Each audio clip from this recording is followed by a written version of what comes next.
Hello and welcome to the skating lesson. My name is Dave Lees. And I'm Jonathan Byer, and I do not have a bronze, silver, and gold medal at the Olympics, but I think our next guest does. Yeah, you actually got yours, Meagan. Welcome back. I did. I'm one of the lucky ones. Hi, everybody. Hi. So Meagan is here with baby number 2, who is right off screen. So Meagan, catch us up on your life. Give us an update. Yes. She's like, what's happening there on the computer? Yeah. Oh, well, life is busy with my babies. I tried to coordinate her nap with our Zoom, but it didn't work. She didn't want to sleep for very long. So of course now, yeah, she's agreeing with me. She's very vocal. Right.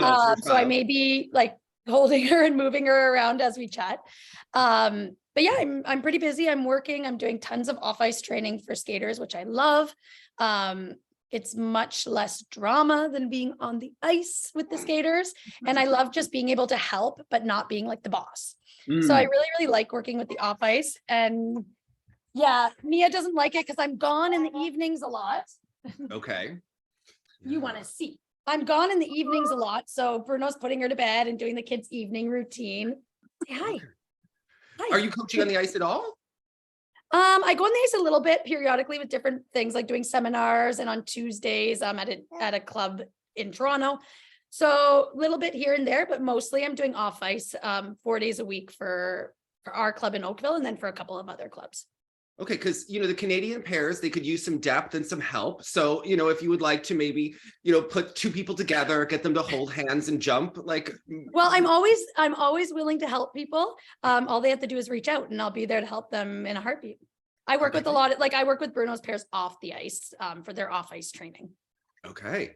So now these Canadian nationals, we watched them on Daily Motion. Were they on TV? Was Ted the commentator on TV? I'm used to Tracy and Rod. It felt very different this year. What is going on? CBC has the rights now for all the skating in Canada. So we did TV coverage yesterday, which I did for the pairs. We also filmed the gala, which I commentated for. I think it goes on air next week. So it's not on air right now.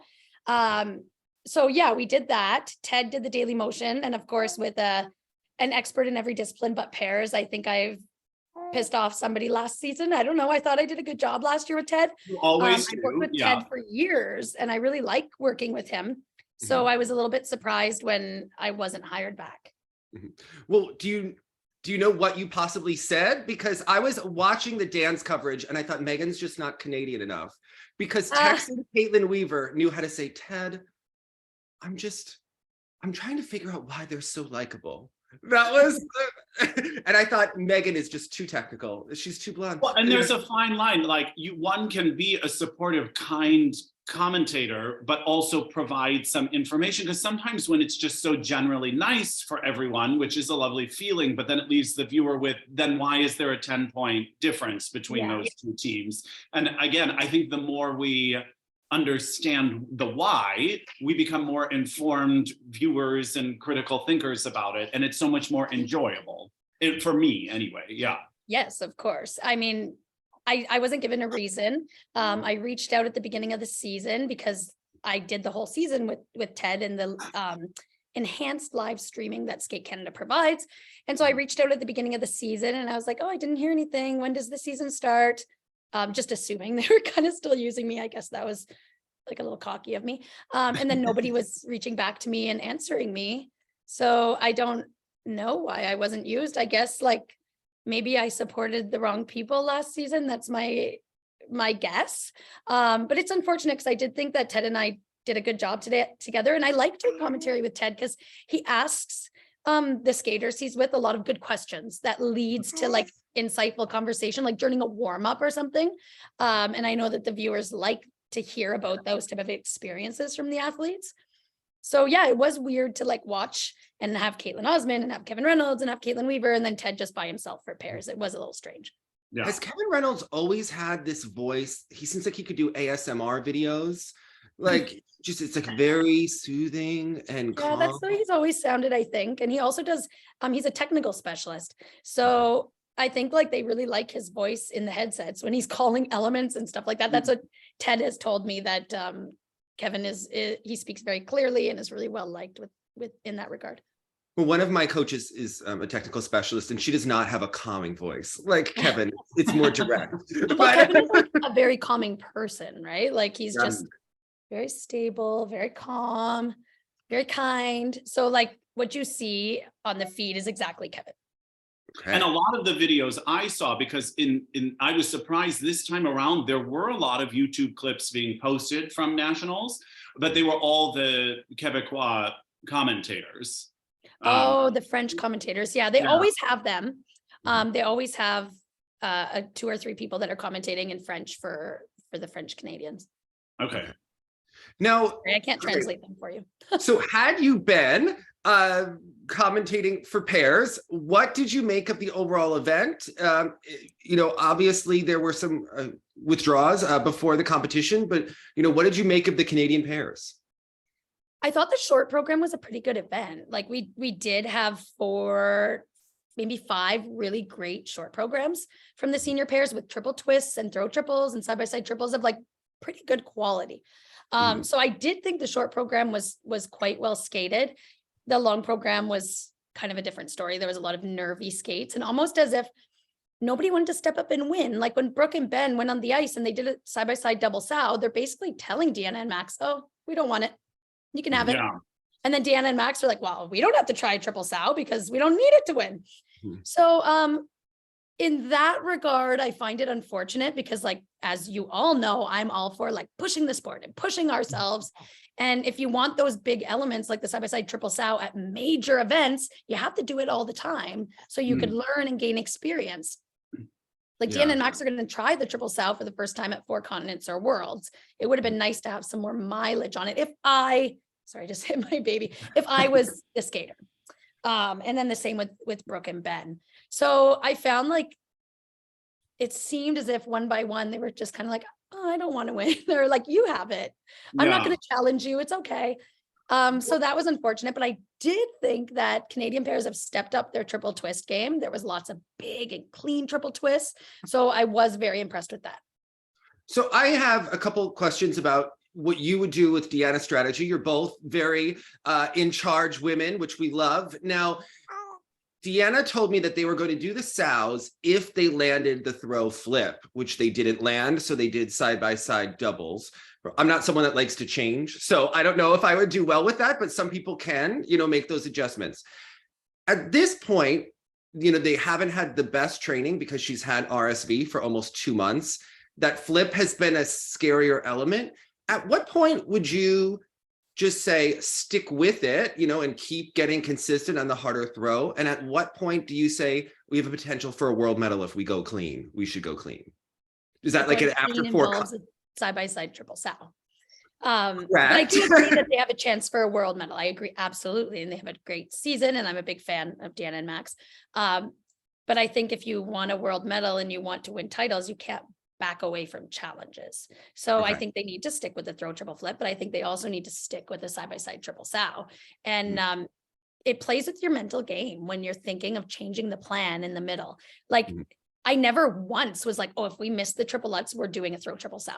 I would have fell on the throw triple sow. I would have completely missed it. It was like you had a plan and you went for it all the time regardless. And that's why when I got to the Olympics, I could rely on those elements. So for me, that's the type of athlete and person I am. It's like, you're all in, all or nothing. And if you lose, you go down like in a ball of flames, like you go down with everything. So I think that they do need the throw flip. And I think that they need the side-by-side triple sow. And then looking at the competitors that they're going to be competing against for that world medal, the Italians, Sarah and Nico, went for the big combination at the Grand Prix final, the triple sow double axel. Now, Deanna and Max can still add on to their combo. They're not even doing 3 jumps. They're only doing 2. So it would be a real shame if they lost the world medal by 1 point and they could have stepped out of that triple toe, double toe into a single axel or another. Remember the Johnny Weir conundrum in like the fall of 2008? He was always leaving out double toes and lost to Skate America too. Yeah. Those 1 point, like that makes a difference. And they have good flow at the end of their triple toe, double toe. To step forward and do a single axel adds 1 more point. So yeah, those are the type of like little things that I would focus on. Things like their lifts and their twists, they're already there. They're already in a good spot. And maybe like trying to find a way to maximize the points a little bit more on that forward outside death spiral. What's going on there? Because last year, this was a really key element for them. But this year, they've changed the way that they do it a little bit, and they've struggled to actually get the level. Was there a change in the rules, or, what is happening? I love the way they do it because Max is in the unique pivot position. And this is a pivot we used to see when there was a rule that the pairs, I don't know if you remember way back like 2012, 2013, the guys could change pivot in the middle of the death spiral from the traditional pivot, then they'd pull into the pivot that Max is using. I didn't know that you could only use that pivot. So to me, that's a bit of a gray area because I'm not sure every caller would see that pivot the same way. And it's harder for Max's bum to be in line with his knee because both of his legs aren't bent. One of his legs is straight. So I'm not sure if their level is coming from his position or that she's too high. Going in a forward outside death spiral, it is hard for the girl to get their head low enough. And it has to hit that low position. So I'm unsure which is the reason, but I mean, this is something that their team should be doing. Every competition is asking the technical specialist because you can.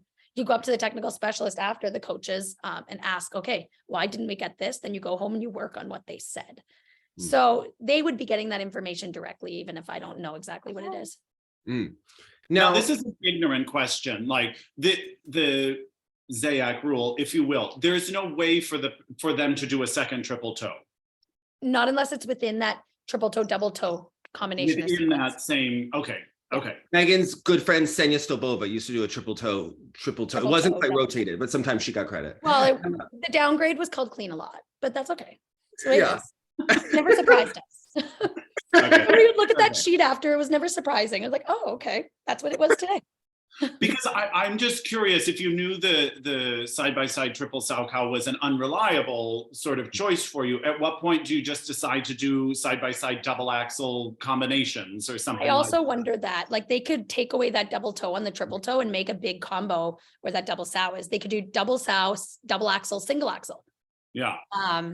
Or double axle, single axle, or something like that.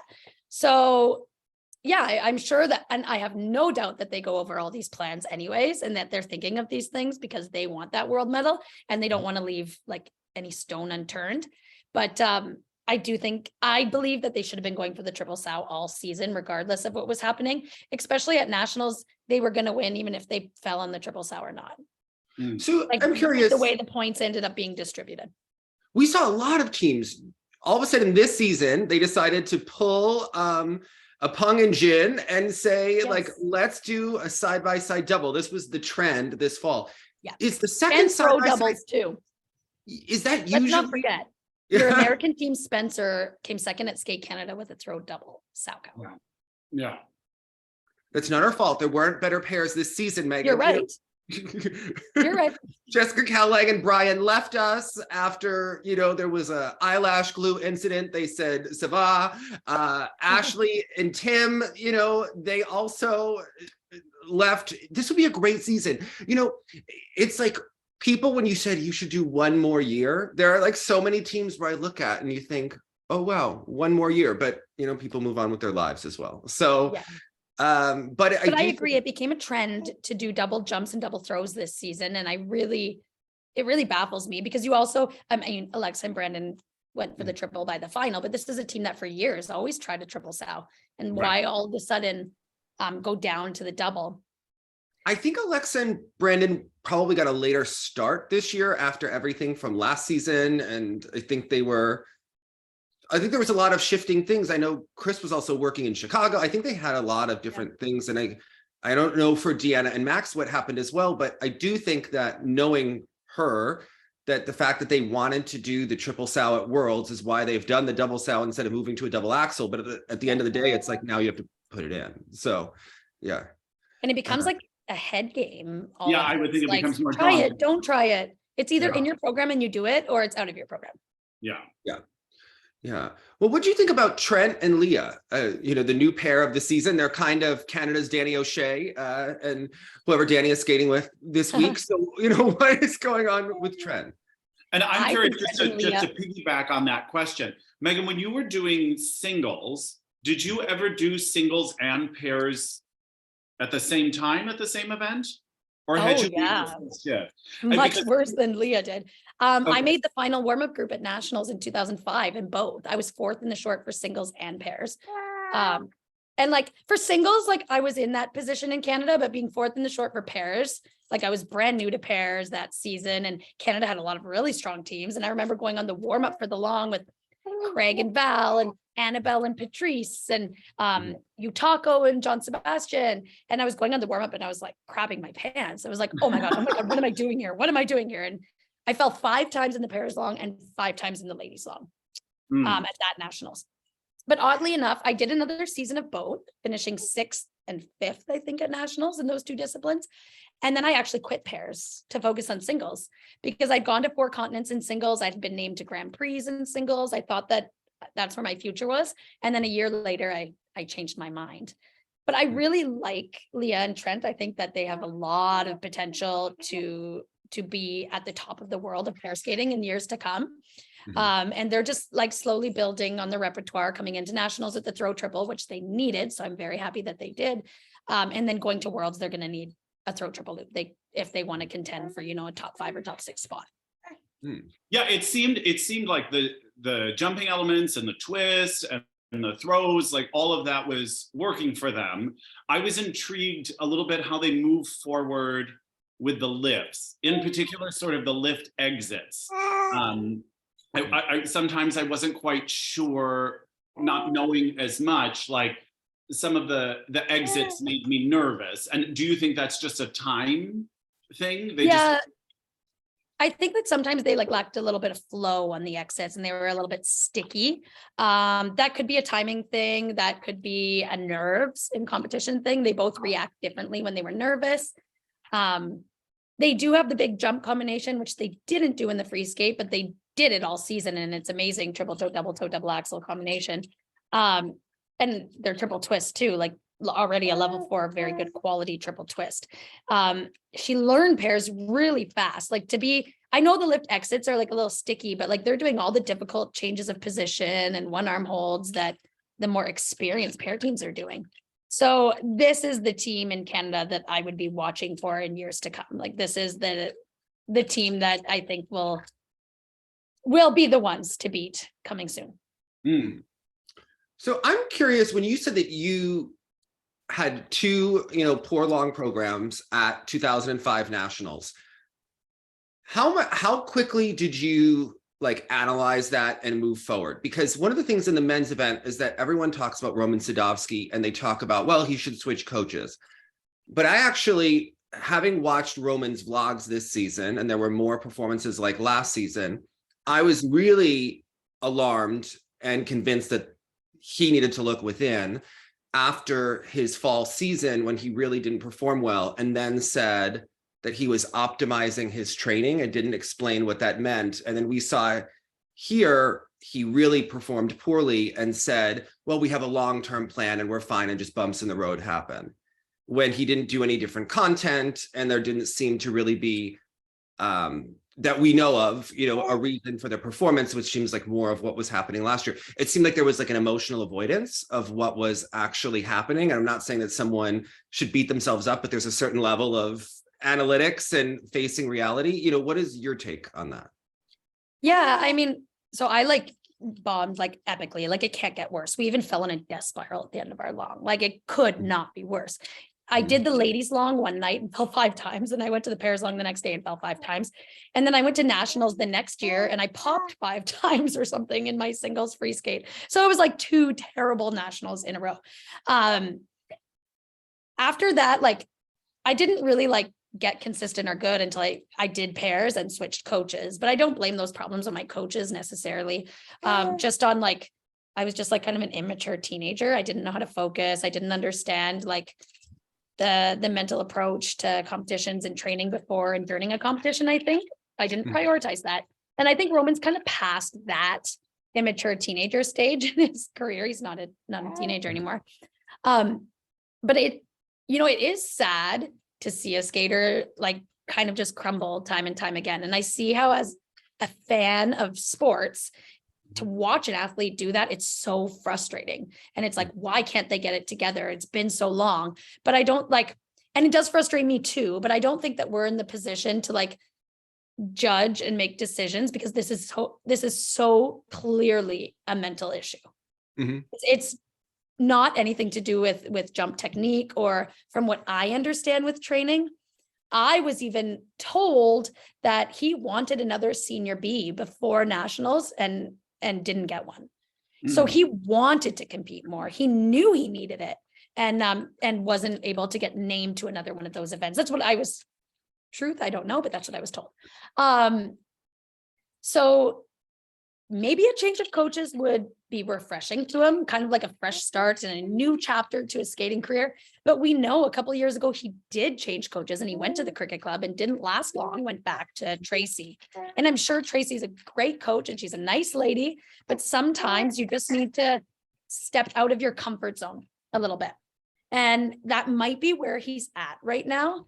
But I do feel like it's such a sensitive subject. Like, I don't like to talk about how poorly he's been skating, or like, he knows it. I mean, whether he admits he it or doesn't not, acknowledge in it. his And I think YouTube that's videos, he knows. But even in the interview after, I think that sometimes when the quote doesn't match what happened, you know, like, and you're not asking someone to beat them up, but like when it seems like there's like a whitewashing of the situation, then it seems like in order to make a plan forward, you have to accept what happened, assess it, and make a strategy, right? And like kind of process. And when you're avoiding that, I don't know how you make the appropriate plan. But he was like so fresh in the moment. So how long did he have to think about that by the time he was giving a quote? You know, I don't know, but It's I not do very say that long.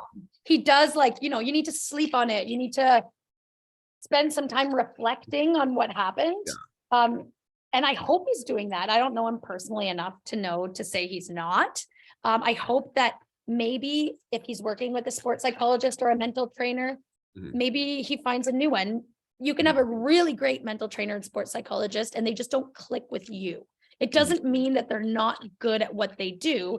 It doesn't click, like a relationship. So maybe he needs to look for somebody new in that field as well, is what I would suggest, because whatever it is that he's doing to prepare mentally, it's not working. It's clearly not working. I would say too, I'm curious what the run-throughs look like, because a lot of skaters say that they do full run-throughs but then leave out elements. And then I also have seen senior skaters who compete internationally who they go for the first jump, miss it, sit down on the ice, and they restart the music. And it happens again and again and again. And you think that it's going to, like, they're gonna you have to learn to recover. Yeah, they don't learn to recover. You have to learn to recover. And that was something that we did. Like, if we missed the triple lutz, like, or if we did a long and missed the triple twist, the triple lutz and the throw quad, we still kept going. And then if we were able to turn it around in the second half, it was a great learning experience of what we need to do in a competition, because things are never perfect in a competition. But again, I don't know the way that he trains. Like, I was just saying, there were a lot of Canadian men who seemed that they do not train their full program with all of their elements start to finish. I thought that was the most evident thing of the men's event. Yeah. I've heard, like, I don't agree with this, but Bruno always argues with me with this, that skaters like Roman and Gogolev and Conrad, these are really big guys. And Bruno always is the first to remind me, in the second half of a long program, these guys are going to get hit with the lactic acid. And when you're like, I'm not saying like they're just taller, right? They're just like bigger guys.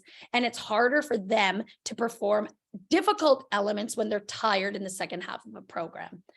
I mean, I'm a small girl, so I always argue that. And I'm like, no, the more long programs they do, the easier it's going to be. And that's my theory. But yeah, Bruno always is kind of having the back of those guys and saying, no, even if they do long programs, it is harder to get into those hard jumps when you're just taller. And yet for someone like a Roman, it's confusing because there doesn't seem to be a pattern, because then he hit the beautiful quad sow in the second half of the program. I know. And then he'll miss like a triple loop and a triple flip and a triple lutz. Yeah. I agree. I'm just like sharing another like side of insight that might have something to do with some of these things. Okay. We getting angry.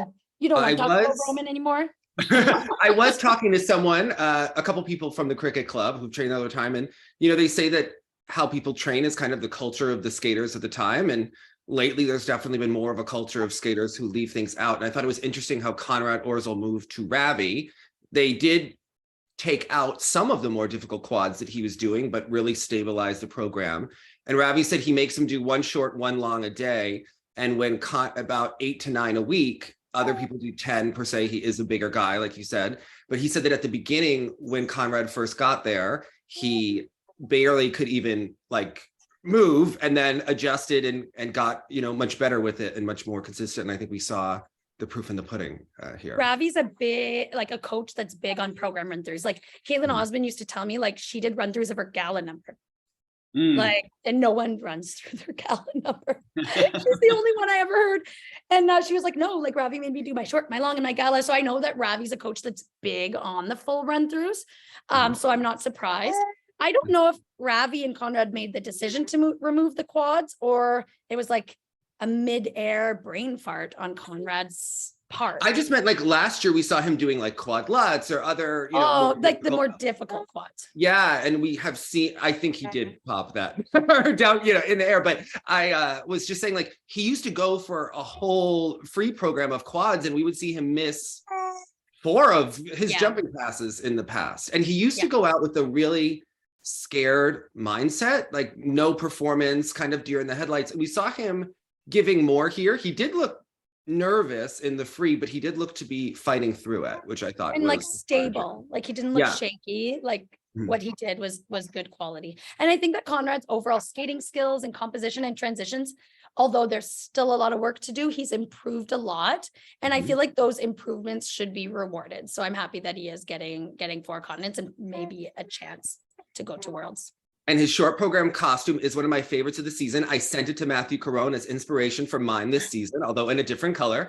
And he was one of the 2 that I sent to him. I love it so much. I think it's a real step up for him. Yeah. How about Stephen Gogolev? He was one of the most talented novice junior skaters in Canada.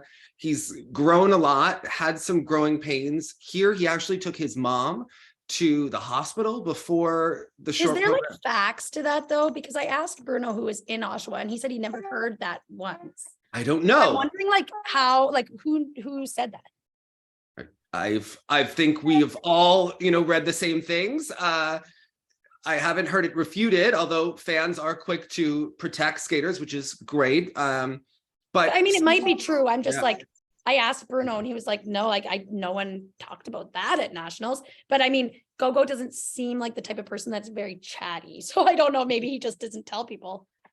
Yeah.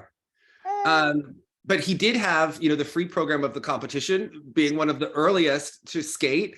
You know, what's your take on his shot for Worlds? He has had trouble in the short program this season. My guess is that the person with the best short program is going to be named to the world team, because we really need that second guy to get out of the short in order for Keegan to have a chance to get a second men's spot for Worlds in Montreal. So I think the short program is going to be key. Again, we're looking at a long program in altitude with 2 larger single skaters, and there's nothing wrong with being a tall single skater. There's nothing wrong. I'm just saying that physically at the end of a long program, it could be a little bit more difficult. And then you add the altitude. So I think if I was Skate Canada, we don't always agree, but if I was Skate Canada, I'd be looking at their short program. Yeah. And that's something that actually hurt Roman Sadovsky a couple years ago when he was struggling in the short program and didn't get the nod there. Didn't Canada announce the world assignments? They have not the second man. TBD, like the Skate America TBD, Jonathan, that keeps everyone going all summer. That's right. You know, I is like it going to be Hannah USA Harrell, or does that. is it going to be Hannah Harrell, Star Andrews, Audrey Shin? We don't know. Okay. Best in the summer. I'm just going to put the baby on her playmat and maybe get a few minutes of holding it. But I am really curious. You know, Keegan Messing kept saying that this was his last nationals. He was crying after every competition, and I kept thinking, well, that's all well and good, but Canada does have a World Championships in Montreal next season, and do they even have a man to send to the World Championships in Montreal? Keegan, you might not be as done as you think you are, is what I kept thinking. I find it is a funny I couldn't stop laughing. Sorry to interrupt. When he gave his parents a hug in the stands after his free skate, and they were all wearing flannel. All 3 of the family members were wearing flannel, and I was like, "See, from whence we've come." Yeah, it's just. the parents, it fit, you know. Right, it made total sense to me. I've always said that about teaching. When you meet the parents, you're like, aha. Yeah. I had a coworker meet my parents and they were like, you look like 50% of each of them. Wow. Okay. So yeah. That's funny. Sorry, I had to reposition myself to see my child in her playmat. So I just took my video off for a second. Okay. How done do you think Keegan is after these nationals? I do think it's a funny timing with Worlds in Canada next year and him like really like, I don't want to say him having the lone top spot because he didn't even win the long at nationals, but he is all around Canada's best male skater at this moment in the last couple of years. So it is a funny timing, but he is having a second child and we don't know what he's like kind of going through and thinking about, but it was like an overly emotional exit to Canadian nationals for him. Yeah. We've talked about, it's very strange, I would imagine, to go into an event knowing it's the last time you intend to do that event, as opposed to like, oh, and then I will figure it out after the season or something like that. But to go in with the intention of that finality, it has to be something else and pressure. Yeah. Yeah, I always wondered that last year with a lot of skaters being like, yeah, this is my last season, the Olympics is my last competition. And I was like, man, you're putting a lot of pressure on that last competition. I always knew my last season was my last season, but I wasn't like thinking at every moment at nationals and the Olympics, like, this is my last one. Oh my gosh, this is my last one. This is my last practice. I was trying to like go about my business as methodically as possible and then dealing with those emotions after the fact. Yeah. But I have to cut in and say one thing about a last nationals, because I saw something on Instagram and I howled. Like I almost peed myself, because if there was one thing we knew last season, it was that Kirsten Moortowers had a countdown until she was freaking done with skating. And the other week she posted on Instagram, I was feeling nostalgic for my last nationals, and posted a diary entry. And I thought, you couldn't wait to be done last season. That is what we all like collectively knew. This was like so evident. So I thought who that else couldn't wait to be done and retired? Eric Radford. So you never know what's actually going on in these skaters' heads. Like, we used to be backstage before a long program and Eric was like counting down the minutes till the event was done. And it was like, don't wish this moment away. Like, these are precious moments. Right. So you never really know what these skaters are thinking once you actually leave. Yeah. But it's just, it was just one of those funny things that happened, and I was like, wait a second, last season, I remember we all knew. Like, this was kind of in the same way that Keegan is talking about it, is the way that she was speaking about it last season, like just being very vocal about last Skate Canada, last nationals, last this, last that. Yeah. But yeah, I thought, wow. But I could see the Skate Canada powers that be trying to twist Keegan's arm, midsummer. And I think you guys and some people give the Skate Canada powers to be a little too much credit. I don't think. I think that they would love Keegan to stay around for Montreal. I have no doubt, but I don't believe that they would be like a word to him about it. They don't call like Mitch Moyer. They don't send out like. In Eric and Vanessa last season, I think they were happy that they came back, but they were not part of like asking and pushing them to come back. So yeah, I think that's different in the US, Meagan. That is giving them way too much than what they actually do. In the US, they'll send out those smoke signals and whatnot. But and you know what? And I respect this in some ways. Skate Canada, they really want you to be making your own decisions. They don't want to be part of any major decisions. They'll support whatever decision you make. So that's kind of the position that they put themselves in, so that you and your coaching and your support team can make the best decision for yourself. And I respect them for that. Well, we manifested Jason coming back for nationals after the Japan Open this season. So we're feeling very empowered, and we're going to keep lighting these candles that are. Sometimes I get to enjoy his skating, because one Tuesday a month I go to a rink to coach that he also is training at. A rink near the rotation room where I do some work and Jason does some training, and I go there one Tuesday a month to work with a little skater. And it's usually just her and Jason on the ice. So it's like kind of fun. How is he looking? Yeah. I mean, I always think Jason looks good. I saw him do a really nice clean long program a couple of weeks ago. The flip at the end. I think that was like before he went to Japan. Like that was a while ago. But yeah, I have a thing where it scares me when someone does a triple flip at the end of the program. It's something about the 3-turn into it, and it's one of the, yeah. But his triple flip is like so stable. Doesn't matter. He missed it at Japan Open. Lu Chen used to miss it. It's just like when people do the flip at the end of the program, Meagan. It's a They trend. kind of like save it for that last moment. Yeah. They drop the shoulder on the 3-turn. It all happens. Yeah. Okay. I think like he has a lot of opportunities ahead of himself because US men have been pretty sporadic this season in terms of like who delivers and who doesn't. So he definitely has an opportunity to remain near the top of US men. And should he get that final triple flip, the way they have choreographed it in is outrageously exciting. Incredible. Should it work? It's a really cool moment, I think. Yeah. Well, he was really on his game this year with Kaori and with Jason's Free. You know, he was really having a great season. Let's talk about the Canadian women, because we haven't seen much of Kaiya in the last year or so. And I thought that she had the most lovely, beautiful, heartwarming free skate here at Canadian Nationals. I thought it was like the best of David Wilson. I don't know. It was so good. I loved it. What did you think? It was very good. Kaiya works really hard. So I'm like not surprised that she works on every detail of her free skate and that she had a really great skate. She comes and skates in Oakville sometimes because one of her former coaches there. So I saw her for a few days before Nationals because she was skating in Oakville then too, and talked to her family, and she was really injured last season. She had a skate blade go through her calf and it was really, really bad. Like it went through a lot of layers of the muscle. And that appears to be why she missed the bulk of last season. Delivering really well at Nationals. I thought that she should have won the long by a lot more. I love Maddie Schizas, but performance for performance, that wasn't a 1 point difference. Not even close. So that was a little bit of a disappointing result right there. Whether it meant Kaiya would have won overall or not, because she was so far back in the short, regardless, she should have won by more in the free skate. But I really like her, and I think she's a nice, like, bright light to Canadian ladies skating. I think that she needs to work on her flow and her speed a little bit more and covering the whole ice. Sometimes she skates on small circles.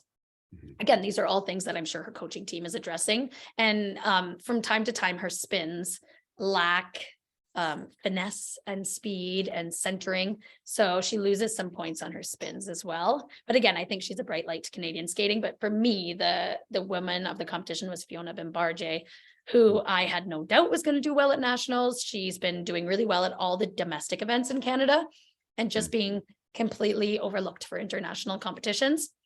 Skate Canada had 3 ladies spots at our own Grand Prix, and we chose to give one away, while skaters like Kaiya and Fiona sat at home. Right. Like Fiona literally lives like next door to the rink of where it was held, and just watched from home. We had these great skaters that we weren't sending out. And now Fiona's season ends with a medal at Nationals because she doesn't have the minimum scores. So this is not on TV. Pardon? Do you think that's why you're not on TV? You were just way too honest. Yeah. Oh yeah, I know. Love. I've been very vocal about supporting Fiona and questioning why she hasn't been sent out. I've been very vocal about it, and I know that that's not gone over well. But it's also I see. Healthy Me democracy. As a skating fan, that's what I see, and I am allowed to voice my opinion, and it's just my opinion. They say that to love your country or to love your federation is to question, and I agree that is a healthy attitude to have. So I think people forget that. So, like when you get to the selection committee and you have this skater that just like shone at Nationals in both the short and the long program, and her name's not even on the paper to be selected for these competitions because she doesn't have the minimum score. She was sent out to a junior B international. At the same event, there was a senior event, and they sent girls who she beat all season and beat again at Nationals for senior scores there and not her. So super unfortunate that happened. That can't be changed. It's in the past. It is what it is. I hope it's a learning lesson, but it's another, a couple of years ago, it was the exact same situation with Maddie Schizas. When she was bypassed for the junior Grand Prix and for senior Bs, she came 3rd at Nationals and couldn't be named to the world team or the 4 continents team. So why is that such a thing? We all saw Fiona coming. She won Oktoberfest with 118 in the free skate. She won the challenge. She's had like a couple of off competitions throughout the summer and stuff, but who hasn't? Right.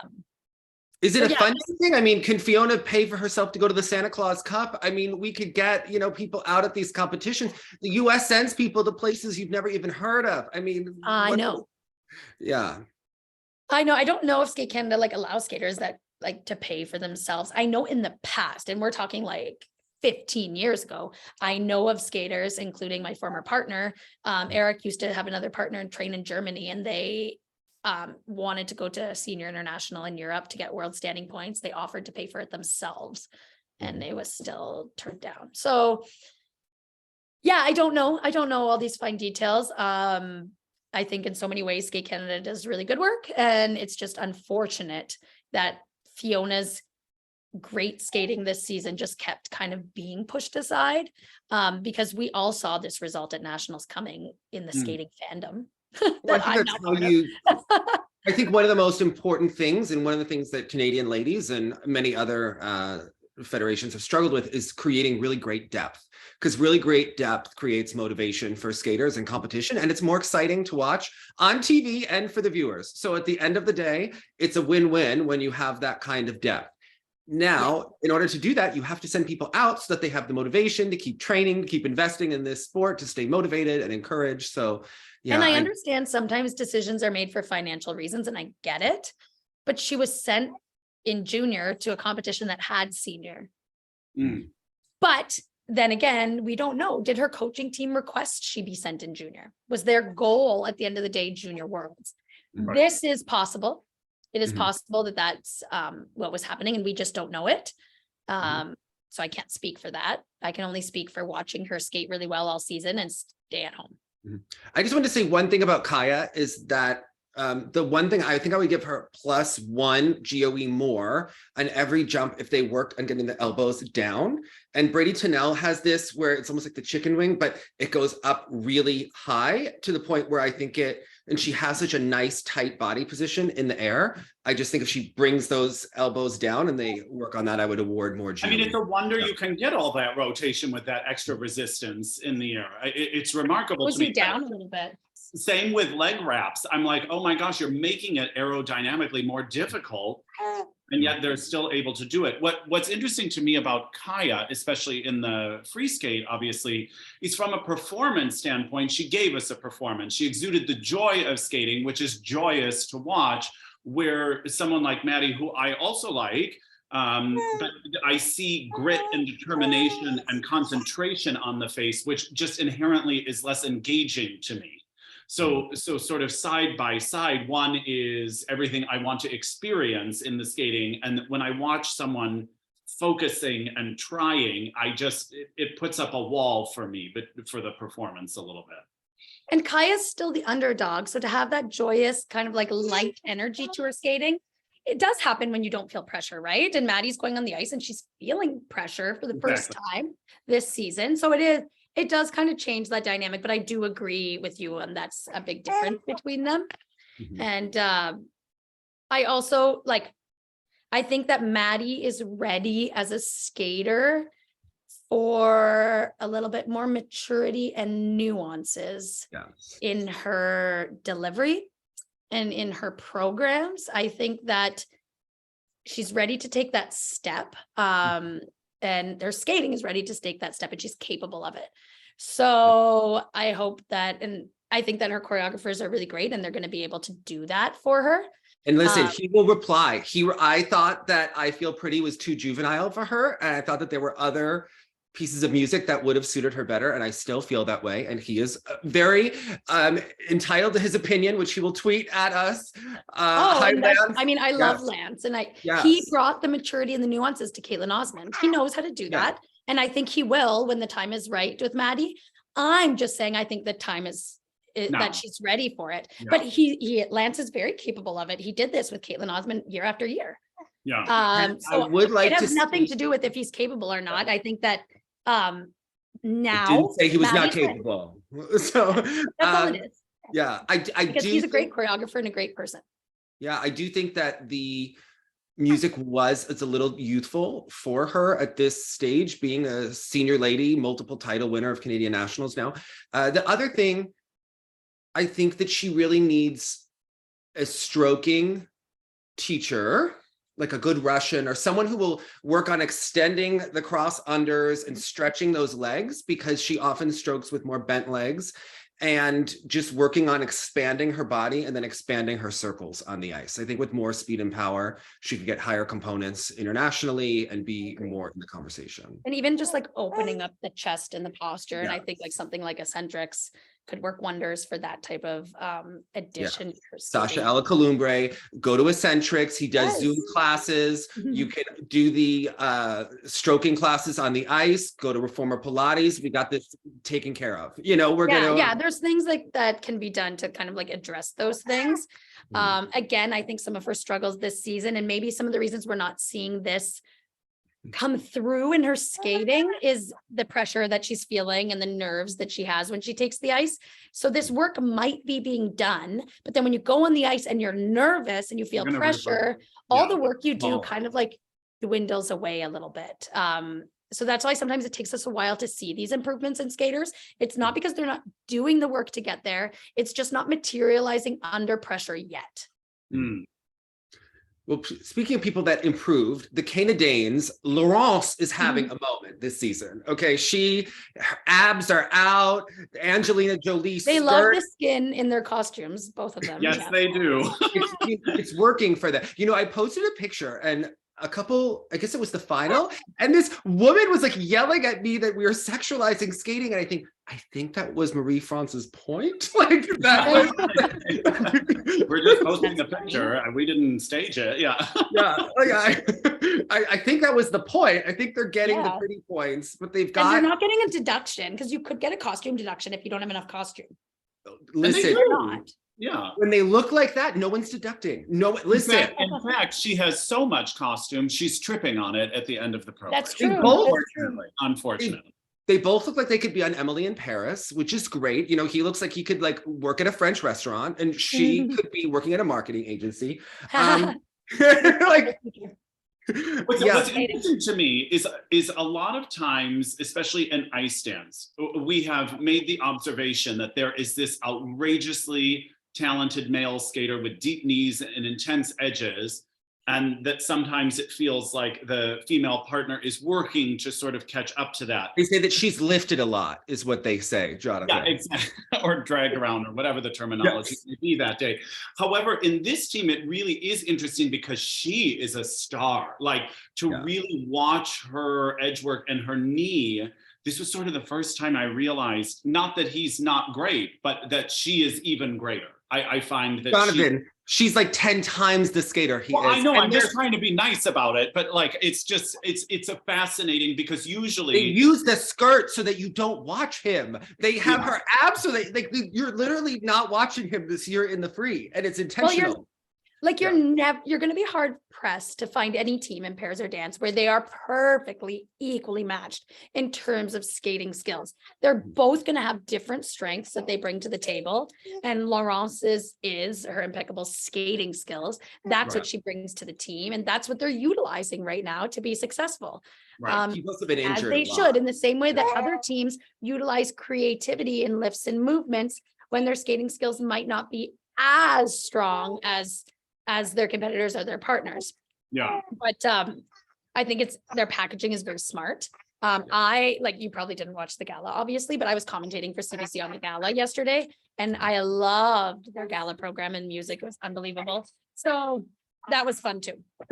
The stationary lift in the free dance with that dress moving around, and she is in like the most perfect position. It's really quite a moment. But I have to say, for Marjorie and Zach, this free dance, which to me was sort of, I know someone, I think it was Caitlin or Ted were like, oh yeah, they were stuck with that Rio program, or someone said something like that in the commentary that I saw, and I was like, oh, but I was the sucker that loved that Rio.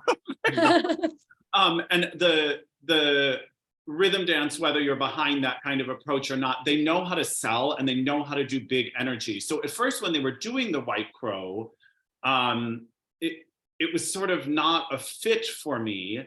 But seeing it here at Nationals, I was much more convinced, and I feel it was much more important for the big picture for them to have gone this route this season. devastating to me that Canada can only send 2 dance teams, because I think these are 3 very worthy dance teams that would place very well at Worlds. So it'll be a shame not to see them there. That is unfortunate. And like they won the free dance at nationals. They won the free dance, rightfully so. They won 2 medals at their Grand Prix, rightfully so. So super unfortunate that they're not going to have that opportunity, but I have no doubt for Montreal's Worlds, those 3 spots will be back. Yeah, I agree. Also, I do think that they're in a bit of a transitional period with their packaging and where they're going artistically. They're a bit in that like Jan Brady period where she wore the black wig or like whatever. Like this Nureyev program isn't like, he's not really Mikhail Kolyada-balletic, and the costumes are a little confusing. The choreography is perhaps trite at times.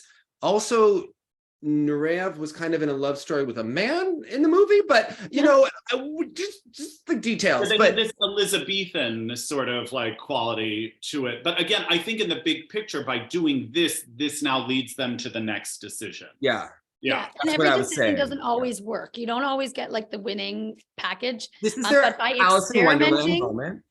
You what? Their Alice in Wonderland moment. Exactly. Perhaps. And by experimenting, you just find yourself, you find what works. And even if it doesn't work in the moment, they're going to take something from it. Right. And I think that they use the big personalities for a while, and they're just trying to see what else they can bring to the table. Yeah.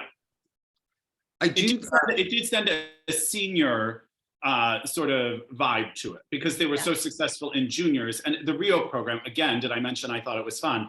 But like there is sort of a youthful quality to it. And this did sort of help create a more senior sort of depiction of them, I think. If you do watch sorry, Dave, I keep interrupting you. You talk.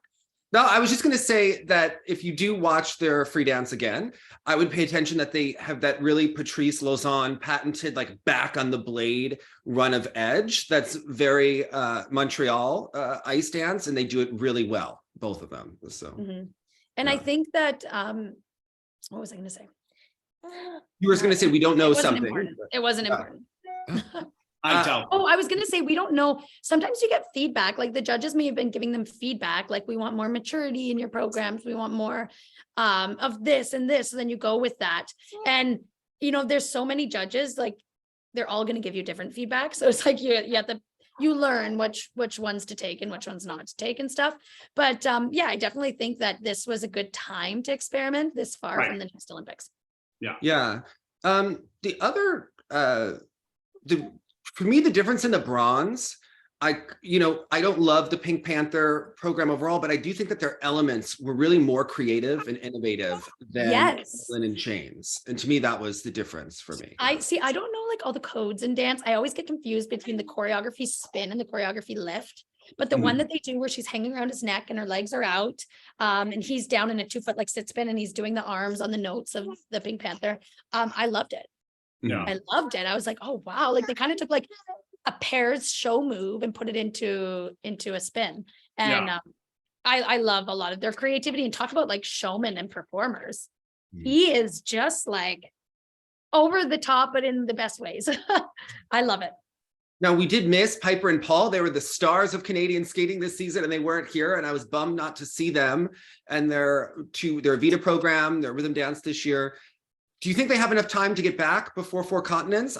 How long does it take to recover from an appendix? And when did she have the surgery? Like, I don't actually know that.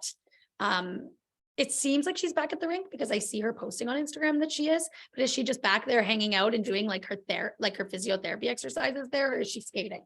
I would worry if they don't go to 4 continents, Chalk and Bates are going to get a big push. They're at home. But then you worry if they show up at 4 continents and they're not ready. It's also not in their favor. So I don't know what the right thing to do would be. And ice dance isn't like pairs.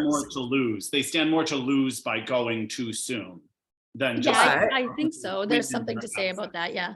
But I think if they're not ready, don't go. If you're not ready, that you are ready to win, I think don't go, because ice dance is not like pairs, where if someone sits down a throw, you're like, well, they're going to do it at the next ice dance is all how they view your twizzles that day, or how they and you're building momentum, and Piper and Paul have been building momentum. They don't want to show up and like let that crash. Right. So, and they're smart. They're smart people. Their coach Carol is very smart. So I don't think that they'll make any like unnecessary risks. So we'll see if they're ready for that or not. I have no idea when she had this surgery. Like we know it was after the Grand Prix final, but like when? Maybe it was the next day. That way they have maximum recovery time. You know, they had it on the airplane, like Gina Goudin and 96 Olympics had it like on a train or I don't know, whatever they told us. But okay, is Kaori having her Michelle Kwan 97 moment? And like, is she going to get it together for Worlds? Because last night I was ready. I knew we were doing the show this morning. I was watching my girl live. I'm very upset that she got rid of the red dress. I don't like the blue dress. I've officially decided I'm not defending the blue dress anymore. She needs to go back to the red. This blue has bad juju. What the loop at the end, she went outside of her circle. Is Kaori, do you think this is the pressure of being reigning world champion? It's been like so up and down for her. Yeah. I personally like the powerful, dynamic, explosive Kaori programs of years past. This style for her is not my favorite. I understand her wanting to show a more refined style. When I've talked to judges in the past, because I was upset that Kaori wasn't scoring as high, they always told me that she was a little bit sloppy, a little like appeared a bit like reckless. But that's kind of like what I loved about her skating. And I think that that's what made her super unique. And now she's kind of like blending in. So I don't love that look for her as much, but again, when she goes up on the toe pick and she does the arm mid footwork sequence, like that move, you know, but it's the same style that we're seeing from so many ladies, and maybe she does it better than a lot of them, but it's still, she like packed a punch and was like in your face and aggressive, and I just like, I miss that style because it's the style that I really am drawn to. It doesn't mean that she's not good right now. I just preferred the Kaori of Well, and I would past. suppose that kind of approach gives you a different mindset also. It gives you an attack mindset. Like of these two programs, I actually find Rohin's short program to be quite brilliant choreographic material that I would love to see Shoma skate. Like the ingredients are fabulous, but it's almost like a jump too far for Kaori. There needed to be an in-between program almost in that choreographic difficulty, because what I see is she's almost trying to balance it all, and something's giving in sort of each section for her right now. And then what's fascinating is Kaori is inherently more exciting as a viewer than a Mai Mihara, who's lovely. Yeah. But Mai Mihara has had like the perfect strategy, which was go in, be quiet, and be consistent, and there will be enough bobbling around you that you will find your way. And I find that funny because like I just talked about and I love the explosive style of women skaters that are explosive and dynamic, but I do love Mihara. Like I love her. And she's just so gentle and beautiful and quiet, and she just kind of goes about her business and is now finding herself where she's always wanted to be. Two different styles that I do love, but I think that not only with the change of style with Kaori, it's the first time that she's, you know, the one to beat. Of course, that changes your mental approach. Of course it does. She probably feels more pressure on a daily basis in training. She probably feels more pressure from the Japanese media. And she feels like every time she comes second, it's a loss, I'm sure, to her. I remember that after our first world title and being like, and us telling each other before competition, like if we come second or third, like it's still okay. Like you're trying to justify that to yourself. And I think that she might be having some growing pains dealing with the pressure. But I do think that Worlds is going to be really exciting. I do this season have that soft spot for Mihara because, is that how I pronounce her last name? Yeah. Mihara. Mihara. Sorry, yeah. Mai Mihara. Don't want to insult anybody. And I, you know, like she's delivered so many times in the past and just kind of been overlooked by her federation that like to have a chance to win Worlds in Japan would be something really special for her, but it would still be special for Kaori too. But I feel like I'm sentimentally leaning towards Mai this season. And she maintains that joy, even though, again, it seems like she could have been bitter by some results and by some choices that were made. However, she maintains this sort of feeling that she loves the sport. And there's sort of an epidemic happening this season for me that a lot of the ladies, Dave, especially when they exit the certain spins, they do that sort of like illusion looking exit. And no one really, it's like the leg kind of just gets flopped and they kind of hang over, and it's almost everyone does it, and almost everyone like half does it, and it's so not pretty to me. But Mai is one of the few skaters that when she does that on the end of a spin, it is actually finished and extended, and it makes it so much nicer and a rarity, quite honestly. Yeah, it's like part of the spin. Somebody did it at Canadian Nationals really well too. I can't remember now, but I feel the same way, that I was like, it's something everybody does that just feels like it's like there with no purpose. And then like I saw somebody at Nationals do it, and I was like, they didn't even like stop spinning as they went into it, and it was like, oh wow, that was nice. That's how you want it to look. Yeah. Yeah, in some ways, it's almost like the IJS allows more skaters to be competitive in the conversation, but then not everyone does everything well. So it feels disjointed. The one thing with Kaori I was going to say is I think that this might be the best thing for her, because she did do good triples in both programs, which has been nervy for her this season, and it's still probably not as flowy coming out as she would like, but she's kind of turning the page there. I think she may have needed this loss to visit Roheen, work on those programs, like really get in the best mental and physical shape of her life before Worlds at home. You never know how many more seasons she has. I also wonder, like Piper and Paul, is this their last season? Will they stick around for Montreal Worlds? Then if you're on Montreal Worlds, only 2 years to the Olympics. So that's what Bruno says too. He's like, well, if they go to Worlds in Montreal, like what's another 2 years? Right. Right. In skate, like 2 years is long, but in skating, like you waited 2 years for Worlds at home. Why not wait another 2 years? Right. So yeah, it's hard to know which skaters have what game plan and which game plan will actually materialize the way that we think it will. Yelim Kim was really pleased with her free.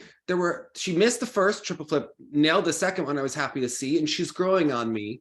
I will say in general, with the Korean ladies and also just with the ladies in general, especially now that we don't have a personality like Trusova, and I noticed it in the men's too, especially at the Grand Prix final, there's a lack of performance and personality that's really missing among the top skaters that I think is...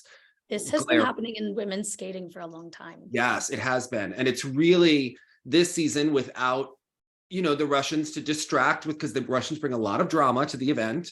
Mm-hmm. It's almost the battle of the nice, generically lovely girls that all do very similar programs. But I don't think that the summer of 1942 packs a punch like Kim Yuna's Gershwin program, right? Like there needs to be more emphasis on performance. And I think that they really need to start reflecting it in the components. Like I think- And again, no shocker here. I think we've established that I love her short program. And I was trying to think about, as I was watching here, I love the music is so sophisticated, and I find everything she does in the step work and choreographic sequences so beautifully match the music. And I know it sounds trite to talk about the packaging, but she's also in this like gorgeous black dress that adds gravitas and presence. And then a little bit in the free skate with the muted pastels and sort of the more generic sounding music, it's easier to sort of fade away and not be such a presence. And I feel she does bring that in the short, and I lose that.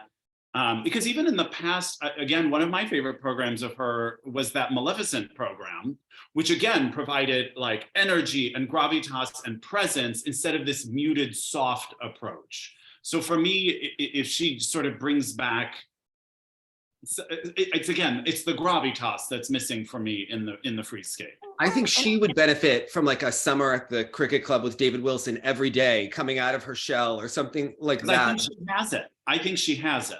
Or working with an acting coach and learning how to express through your face a little bit more. I think that's something that some of these women skaters would benefit from.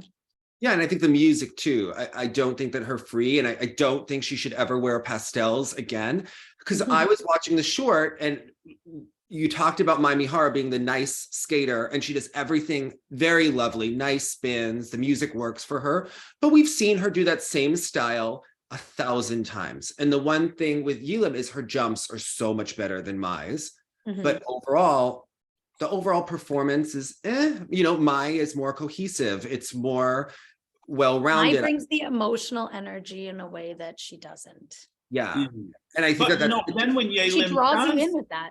but when Yelim does that moment, especially in the short program for Ina Bauer, because I find it forced in the free skate, but it's much more organic to the program in the short. She has this ability. It's I don't mean to sound inappropriate, but there's like a sensuality to it that's quite it's stunning. in and out. It's Say it not again? it's not the whole program, right? It's, Right. Yeah. So you see the seeds of it are present, and it would just be a matter of how to draw that out. And I think Sota Yamamoto has the same problem. He is a brilliant jumper, although some of his technique, the timing can get a little off in the bent legs, but he really has, a great athletic ability. To me, he's missing that star quality, that performance. That defines him from the others, because I have to be honest, like that mix of Japanese men right now, many of the programs, many of the performance qualities can be interchangeable. Yes. And then we're just stand out enough. Yeah, like who are you and why you in the free skate, and I sort of missed that from the top two skaters here. And the other thing I would say is there's been so much talk over the last couple of weeks about Daniel Grossel being with Team Tudoriza and, people's feelings about that. And what I say is we don't need to be, he does have their same jump technique. So I think that is going to be a match and, whatever. I would love Shoma to talk about, where there was Dr. Shevetsky mentioned during those conversations that summer before he left, or, at what point does that become a part of this, as he's one of the few people who would know for sure. He's free to make his own decisions, of course. It's just disappointing that in the state of the world, outside of skating, that this is the decision that was made. And I want to know how he even got a visa from Italy to get into Russia in the first place. That baffles me. And the Georgian pairs just withdrew from Europeans. So I saw that. And they have not been, have you noticed that the Georgian pairs have not been the same without access to perhaps Dr. Shevetsky or the magic of a Terry? And furthermore, gave me one of the most upsetting performances of the fall, where she was so clearly hurt and being forced to skate through it, and you saw her sort of crumbling. It was. I also noticed that Maritzi wasn't the same without access to a Terry and Philip Shevetsky. We saw this exact thing happen within Russian skating post 2014. Yes. In 2015.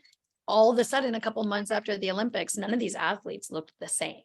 Yeah. None of them None of them looked the same. Yeah, a couple who took Meldonium were doing well, but when they cut off the access to that, but they weren't ones that were in Sochi. That's correct. That is very correct. They weren't the same ones. Yes. And remember, it took Volozhar and Trenkov. The 2 years later, they were not the same athletes at those. They were not even close. So we've seen this before. Is Marizzi still on the list for Europeans? I didn't see that. I didn't check. Or is it like all of Georgia's team that's not going? I don't know. It would be a real loss without Maritzi. But what I wanted to say is, with all this talk about Daniel Grossel going to a Terry, Tursunbayeva got really injured within a year to where we never saw her compete again after 2019. I think Memola really might be the real medalist that Italy is looking for at their home Olympics. I think he's got a lot of great qualities and a lot of consistency. To me, he might be the real deal. I agree. He was a real star in the fall as well. And what's great about some of these skaters within Europe is they compete so much. And he's competed so much because when you're in Europe, it's so easy to get from one senior B to another over the weekend.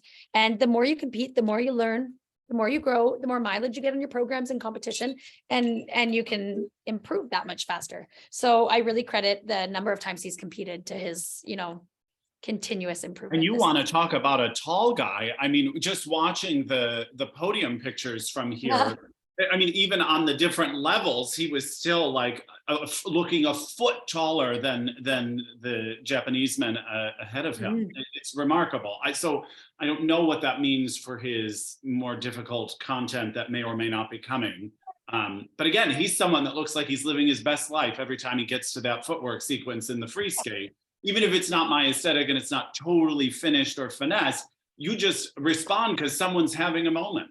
And every time he does it, I have that moment with him. It's really nice to see. So what was everyone's moment of the week? Oh, shoot. You start, Dave. I was going to say the Canadians free dance right until the last moment, right? So I'm actually going to go with Kaiya's free program, and I really loved the opening in particular. I thought the opening choreography, but she just, I don't know if it was the right moment of the day, but I was moved, okay? I was moved. I had done my meditation. I was like watching her, and I was, yeah. I mean, I might go with Mai Mihara on this one because, again, I just so admire someone who has stuck with it and has still maintained this love for sharing her sport. And so something is really endearing about that to me. So I'm just always so pleased on a personal level when she achieves that success. Yeah. I agree with you. I'm all steers clear of the women's event. You know, just as a pair skater, I did find the short program at the Nationals very strong. Skater after skate, like I talked about in the long program, each one of them kind of being like, well, I don't want to win. I don't want to win. In the short program, there was so many teams that delivered, and they might be skaters and teams that, you know, they're not household names. They haven't been around that long, but they are great skaters and great teams. And I think the pairs short program at Canadians showed a nice bright light on what's possible in Canadian pairs in this quadrennial. And I'm excited to see Deanna and Max healthy and what they can do, you know, at the next competitions, because we've seen them, you know, struggle the last, you know, couple competitions. Her grandmother, you know, they really had not a good run of luck since Skate America afterwards.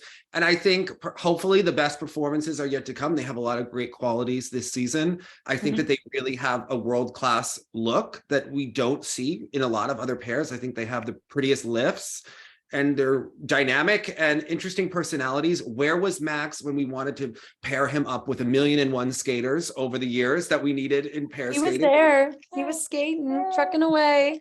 He's been around. I trained with him for many years. He's been around a long time. Remember how often are we like wanting to pair girls up with these like phantom men who don't seem to exist, or they're too short? Or in Canada, we have all these men like Max that were just sitting around waiting for a partner because we don't have girls.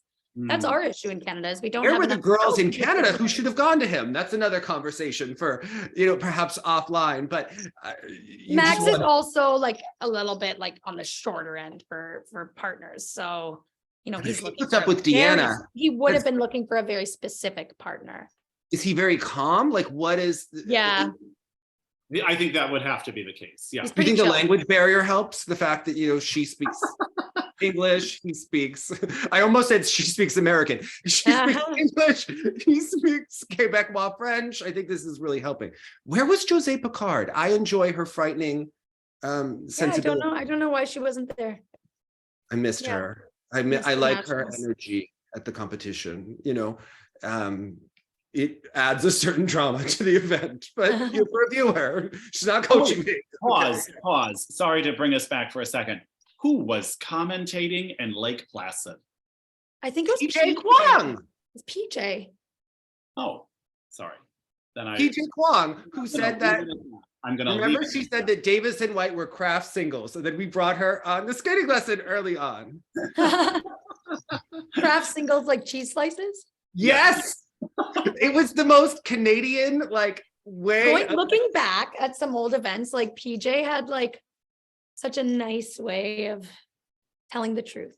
Yeah. Not that that's the truth about Meryl and Charlie. I'm not saying that. Right, but you know, she did kind of like find like a nice, encouraging way to give a critique. I want to know. I love her. I love PJ. Scott Moyer give that really lengthy apology because he said he was going to kick Charlie's ass at US. Do you guys see an issue with him saying that?